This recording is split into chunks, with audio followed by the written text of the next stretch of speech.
시온 찬양대 그리고 시온 앙상블 귀한 찬양 감사합니다.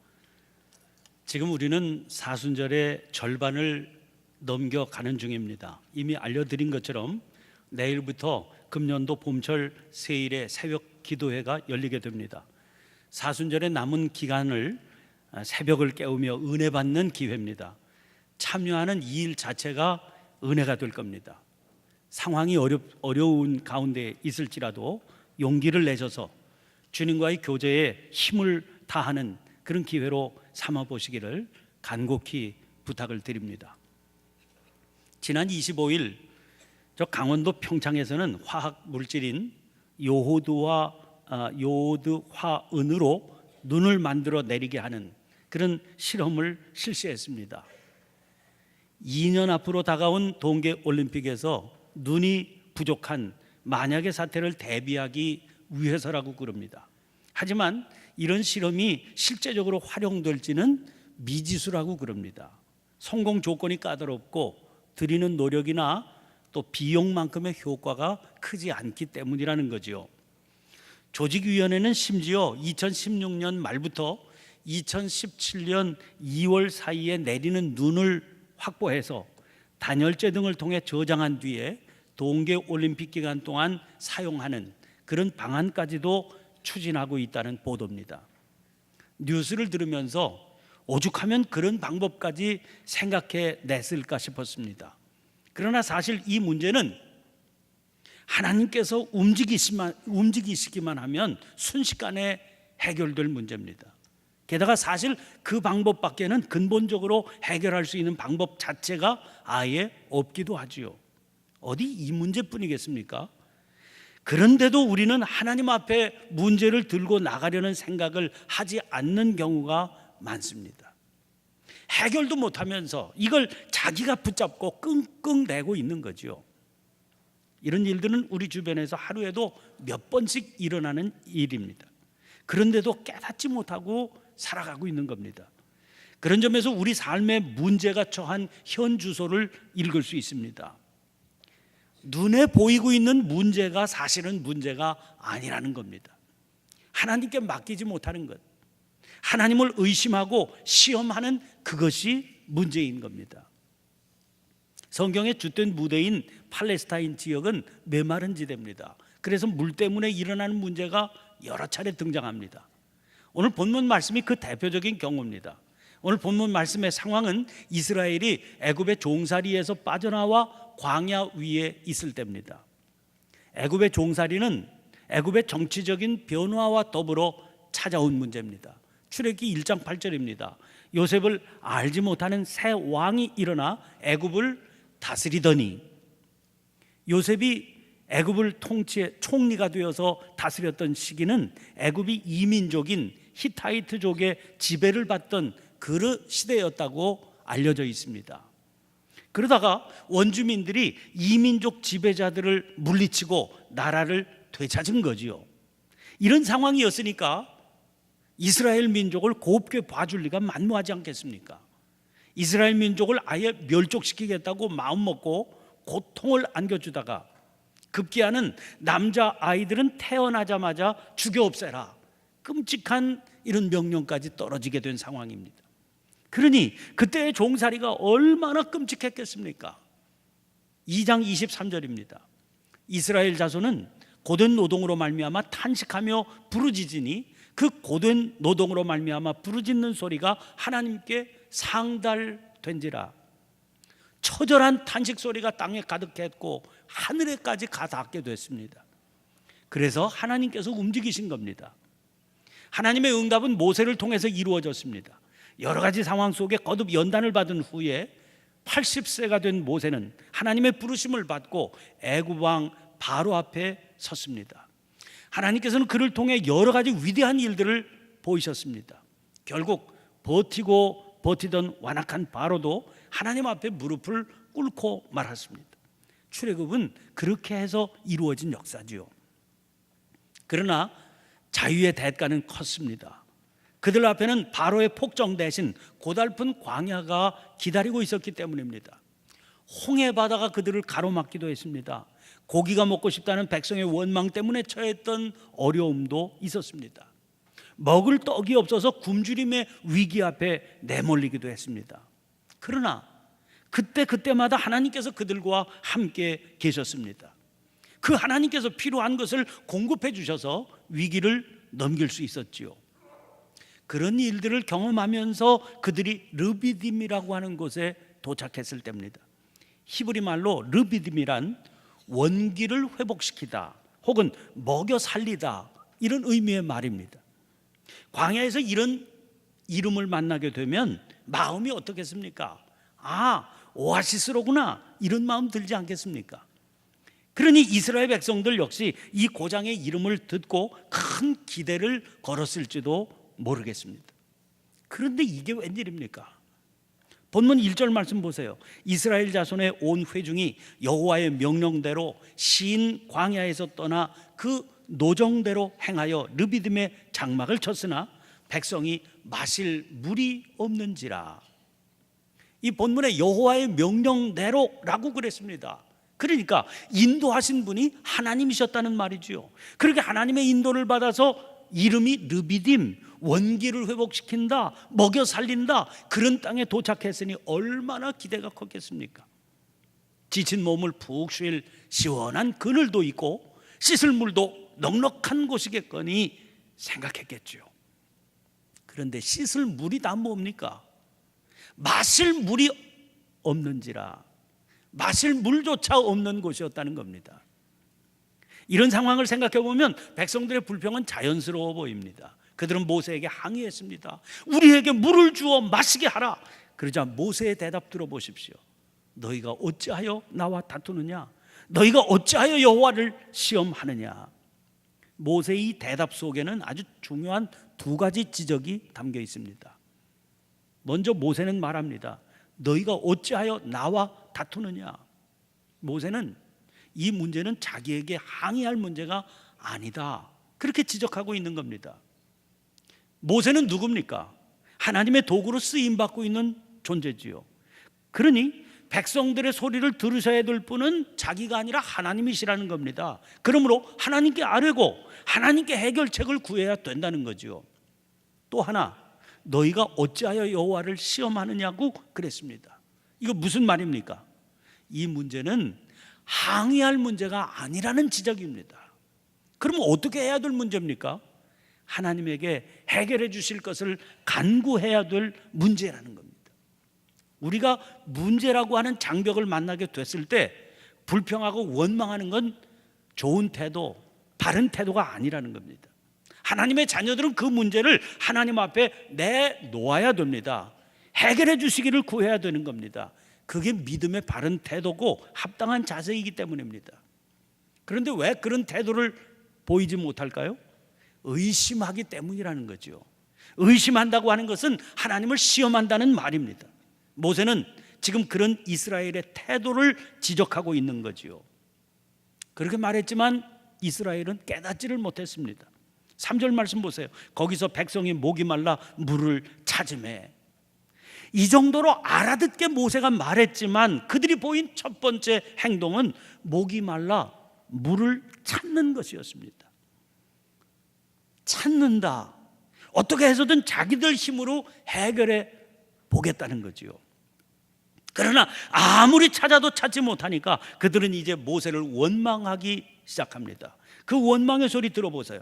그들이 모세에게 대하여 원망하여 이르되 당신이 어찌하여 우리를 애굽에서 인도해 내어서 우리와 우리 자녀와 우리 가축이 목말라 죽게 하느냐. 원망의 소리를 들으면 기가 막힙니다. 무슨 말입니까? 애굽에서 멀쩡히 잘 지내고 있는데 모세가 그들을 꼬드겼다는 거 아닙니까? 거기 있었으면 평안하게 행복하게 잘 살 수도 있었는데 모세의 속임수에 빠지는 바람에 이 광야에서 몽땅 목말라 죽게 되었다, 그런 얘기입니다. 말로만 원망이 쏟아지는 상황이 아니었던 것 같습니다. 4절 말씀 때문이지요. 모세가 하나님께 이렇게 부르짖습니다. 내가 이 백성에게 어떻게 하리이까? 그들이 조금 있으면 내게 돌을 던지겠나이다. 이렇게 부르짖어야 될 만큼 위태로웠다면 그 당시 심각한 분위기를 짐작할 수 있지 않겠습니까? 생각해 보면 참 이상한 일입니다. 출애굽기 15장 사건 때문입니다. 거기서도 물과 관련된 사건이 있었습니다. 사흘 길을 걸었지만 물을 구하지 못했을 때입니다. 겨우겨우 마라라고 하는 곳에 이르러 물을 만나기는 했는데 그 물은 써서 마실 수가 없었습니다. 그러니 있으나 마나한 물이겠죠. 백성이 우리가 무엇을 마실까 하며 모세를 원망했습니다. 그때 모세는 여호와께 부르짖었지요. 그러자 하나님께서 모세에게 한 나무를 가리키셨습니다. 모세가 그 나무를 물에 던졌더니 물이 달게 되었습니다. 이 사건을 주목해야 될 이유가 있습니다. 이 사건도 물이 없어서 일어난 사건입니다. 그러나 이 문제를 하나님께서 해결해 주셨기 때문입니다.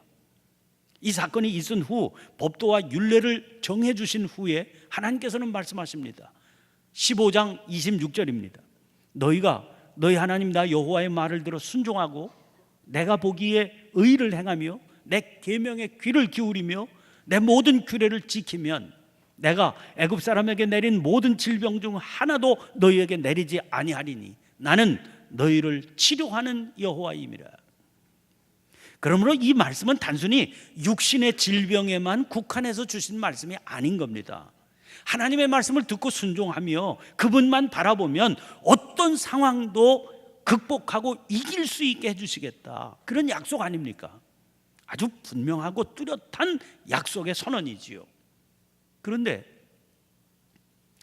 장수로, 성경 장수로 한 장 지나서 15장 끄트머리에 이런 일이 있었는데 16장 지나 17장 첫 부분에 비슷한 상황이 또 벌어진 겁니다.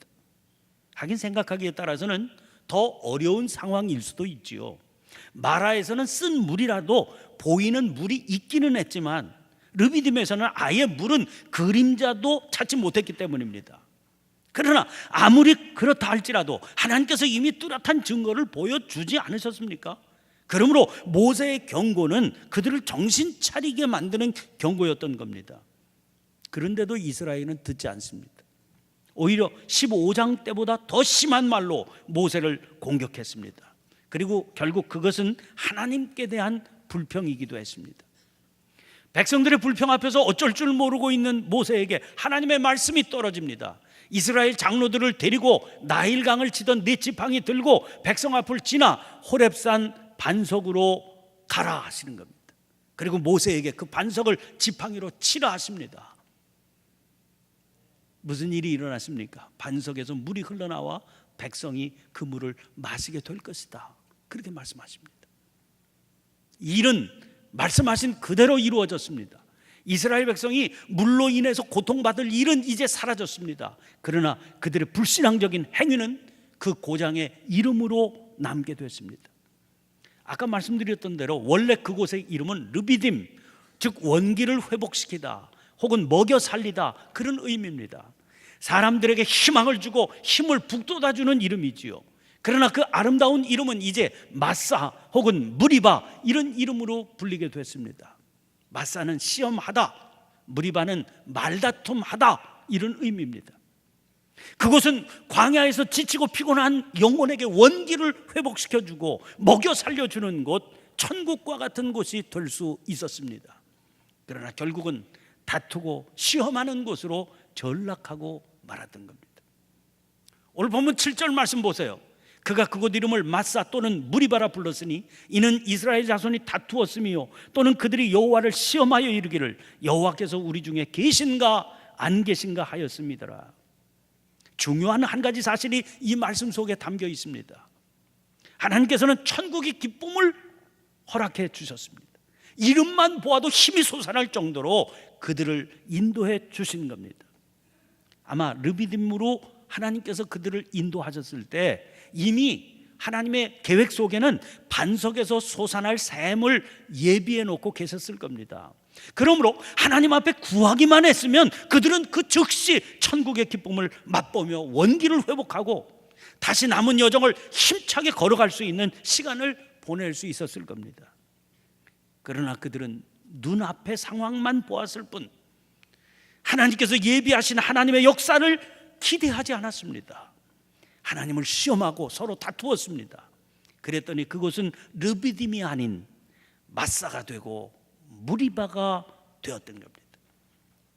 이스라엘이 그런 행태를 보인 원인이 어디 있었겠습니까? 오늘 본문 마지막 부분이 7절 하반절에 그 이유가 뚜렷하게 나와 있지요.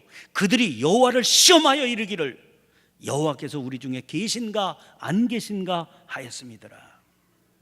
그들은 하나님이 자기들 가운데 계신가 안 계신가 의심했던 겁니다. 그리고 이 믿음이 흔들리니까 하나님을 시험하게 되었고 서로 다툴 수밖에 없게 되었던 겁니다. 여러분, 믿음이 도대체 무엇입니까? 히브리서 11장은 믿음장으로 알려져 있습니다. 거기 1절 2절 말씀입니다. 믿음은 바라는 것들의 실상이요 보이지 않는 것들의 증거니 선진들이 이로써 증거를 얻었느니라. 그리고 6절에 이렇게 말씀합니다. 믿음이 없이는 하나님을 기쁘시게 하지 못하나니 하나님께 나아가는 자는 반드시 그가 계신 것과 또한 그가 자기를 찾는 자들에게 상 주시는 이심을 믿어야 할지니라. 그리고 거기에 줄줄이 등장하는 믿음의 사람들 보세요. 그분들은 한결같이 바라는 것들을 하나님을 믿는 믿음 안에서 실상으로 받아들였던 사람들이요 보이지 않는 것들을 증거로 붙잡았던 사람들이었습니다. 그들이 그렇게 살 수 있었던 두 가지 비결이 있었습니다. 하나는 하나님께서 계시다고 하는 사실을 믿었기 때문입니다. 또 하나는 그 하나님께서 자기를 찾는 자들에게 상 주시는 분이시라고 하는 사실을 믿었던 겁니다. 그랬더니 그들이 처했던 끔찍한 상황이 언제나 천국의 상황으로 바뀌었던 거지요. 대표적으로 거기 등장하는 노아를 보세요. 죄악이 온 땅에 가득했습니다. 그는 지옥 같은 세상에서 살았으니 끔찍했겠지만 그러나 그는 그 세상 속에 속하여 살면서 하나님과 동행했습니다. 하나님을 믿는 믿음으로 살았습니다. 그랬더니 하나님께서 그에게 방주를 지으라 하셨지요. 순종해서 지었습니다. 그 속으로 들어갔습니다. 40주야 비가 내리고 150일을 물 위에 떠 있었습니다. 방주는 어디를 향해 가기 위해서 지은 배가 아닙니다. 그냥 떠 있기 위해서 지은 배입니다. 죽지 않고 살아있기는 했지만 장차 어떻게 될지 아무것도 몰랐습니다. 그냥 하나님만 바라보았습니다. 그랬더니 하나님께서 그에게 무지개를 보여주시면서 그를 통해 새로운 세상을 여셨던 겁니다. 다시 오늘 본문 말씀 보세요. 6절입니다. 하나님께서 모세에게 말씀하십니다. 내가 호렙산에 있는 그 반석 위 거기서 네 앞에 서리니 너는 그 반석을 치라. 이 말씀은 대단히 놀라운 말씀입니다. 신학적으로 변칙적인 모습이기 때문입니다. 언제나 권위 있는 존재 앞에 그보다 못한 존재가 서는 것이 자연스러운 일입니다. 그러므로 하나님께서는 언제나 사람에게 당신 앞에 서라 하십니다. 그게 자연스러운 일이기 때문이지요. 그런데 지금은 거꾸로입니다. 모세 앞에 하나님 당신께서 서십니다. 권위 있는 존재, 절대적인 존재는 그렇지 못한 존재를 시험할 수 있습니다. 절대적이고 상대적인 이 두 존재 사이의 차이 때문에 그렇게 내린 시험은 축복의 통로가 됩니다. 예를 들어 하나님께서 아브라함을 시험하시려고 이삭을 잡아 바치라 하시지 않았습니까? 그것은 아브라함을 망치게 하자는 것이 아니었습니다. 절대자이신 하나님께서 그 시험을 통해서 상대자인 아브라함에게 복을 주시려는 뜻이었습니다. 오늘 그럴듯한 이름이 붙은 르비딤으로 이스라엘을 절대자이신 하나님께서 이끄신 것도 그런 시험의 일종이었을 겁니다. 그러나 이게 거꾸로 되면 큰일이 나는 겁니다. 다시 말해서 하나님이 사람을 시험하셔야지 사람이 하나님을 시험하게 되면 문제가 일어나게 되는 겁니다. 이 경우는 축복의 통로가 아니라 저주와 고통이 따르는 일이 되기 때문입니다. 사람은 왜 하나님을 시험합니까? 믿지 못하기 때문이 아닙니까? 그래서 반드시 문제가 생기게 되는 겁니다. 그런데 이곳에서 그런 일이 일어난 겁니다. 이스라엘은 하나님을 믿지 못했습니다. 그래서 하나님을 시험한 겁니다. 우리 중에 계신지 안 계신지를 다투는 시험이었습니다. 그래서 그 시험 앞에 하나님께서 모세에게 말씀하시는 겁니다. 내가 호렙산에 있는 그 반석 거기서 네 앞에 서겠다. 하나님께서는 이스라엘 백성들이 당신을 향해 내는 시험을 스스로 받아들이신 겁니다. 모세 앞에 서서 당신께서 분명히 계시다고 하는 것을 보여주십니다. 그리고 생수가 쏟아져 나오게 하셨습니다. 그러나 그렇게 흘러나오게 된 생수는 이미 르비딤 오아시스의 생수가 될 수 없었습니다. 마실 수는 있었지만 그것은 육신의 갈증을 해결해 줄 수 있었을 뿐입니다. 그 물이 그들에게 생명의 물이 되지 못했습니다. 나중에 모세는 그때의 일을 회고하면서 이렇게 말했습니다. 신명기 6장 16절부터 19절의 말씀입니다. 너희가 마사에서 시험한 것 같이 너희의 하나님 여호와를 시험하지 말고 너희의 하나님 여호와께서 너희에게 명하신 명령과 증거와 규례를 삼가 지키며 여호와께서 보시기에 정직하고 선량한 일을 행하라.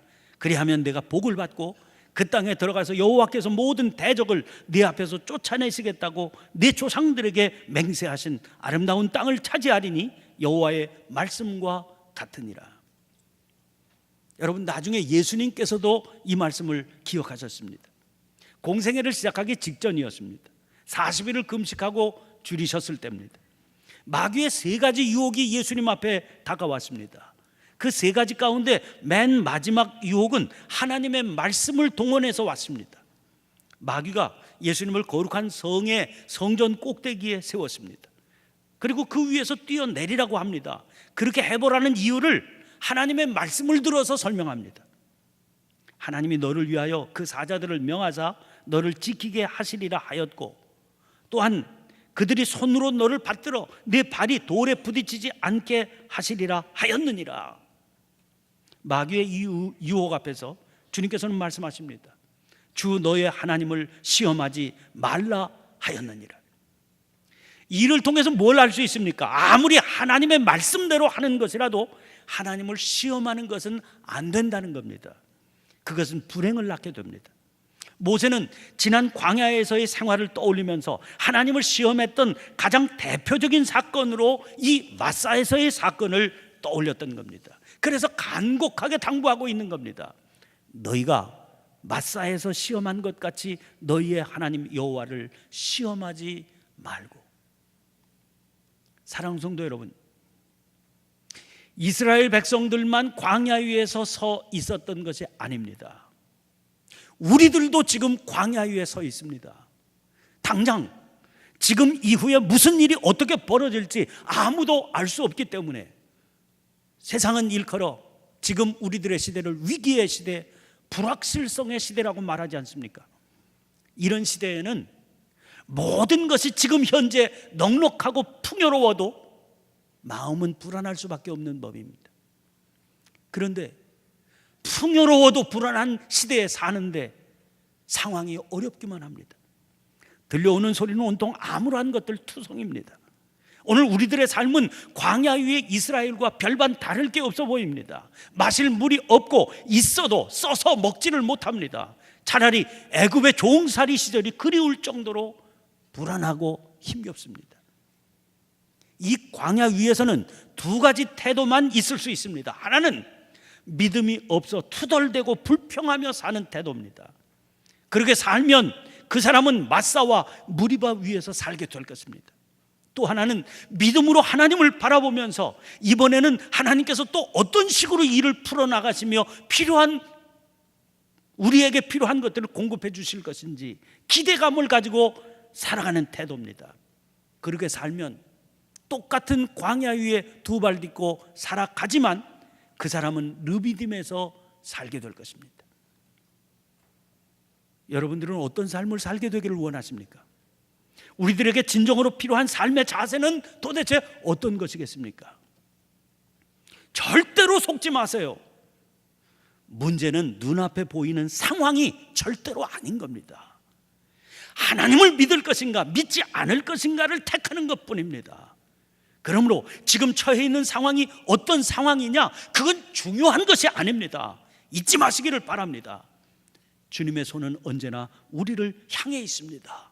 그러므로 지금 그 손을 붙드시기를 바랍니다. 그리고 일어나십시오. 주님과 함께 걸어가세요. 독수리 날개쳐 올라가듯 힘차게 일어나 걸으시기를 주의 이름으로 축원합니다. 기도하겠습니다. 사랑의 하나님, 저희들의 힘만으로는 한순간인들 제대로 설 수조차 없는 세월입니다. 설 수가 없으니 걸을 수는 더더욱 없는 세상입니다.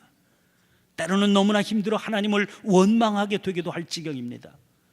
연약한 저희를 불쌍히 여겨 주옵소서. 무엇보다 믿음을 더하여 주옵소서. 그래서 어떤 상황 속에서도 하나님을 시험하지 않게 해 주시옵소서. 내어 미시는 주님의 손 붙들고 일어나게 해 주시옵소서. 독수리 날개치며 올라가듯 힘차게 걸어가는 믿음의 장부가 되게 하여 주옵소서. 마사와 무리바 같은 이 세상을 르비딤으로 변화시키며 살아가는 역사가 나타나게 해 주시옵소서.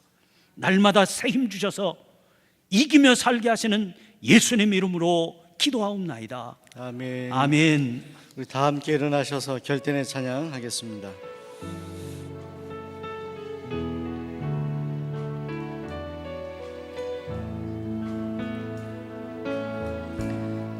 주께 가오니 날 새롭게 하소서.